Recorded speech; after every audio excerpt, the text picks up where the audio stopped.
આ જીવનમાં ભક્તિ એમને એમ પ્રાપ્ત થતી નહીં, સેવા કરવાનું મન એમને એમ લાગતું નથી, જીવો પર કદાચ દયા ભાવના રાખવાનું મન એમને એમ લાગતું નથી।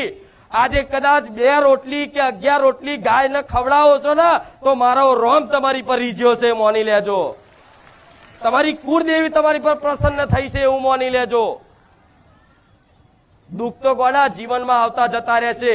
મોટા મોટા રાજા મહારાજાઓને દુઃખ વેઠવા પડ્યા છે તો તમે જઈ ખેતની મૂડી છો। મોટા મોટા રાજા રજવાડાઓને દુઃખ વેઠવા પડ્યા છે। ધરતી પર ખુદ ભગવાને અવતાર લીધો, ભગવાનને ખુદ જંગલમાં કોટા વાગેલા છે, ભગવાન ખુદ રોયેલા છે। તો ભગવાન અવતાર લઈને એ દર્શાવે છે કે આ સંસાર છે ને, આ સંસાર કર્મ ભૂમિ છે। જેવા જેવા કર્મો કરશો ને એનું ફળ તમને મળશે।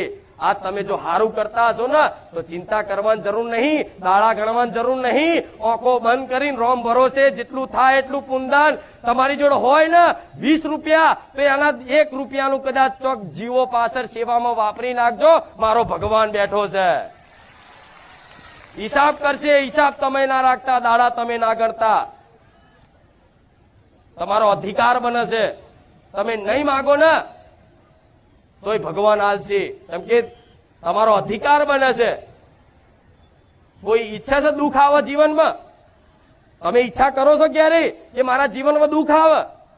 છતાંય તે તમારી રજા લેવા રહેશે દુઃખ?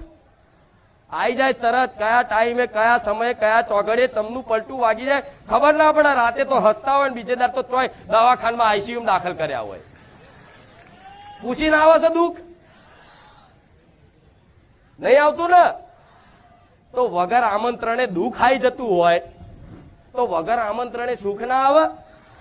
પણ ભરોસો નહીં એટલે, પણ જો ભરોસો રાખી લો આ કર્મની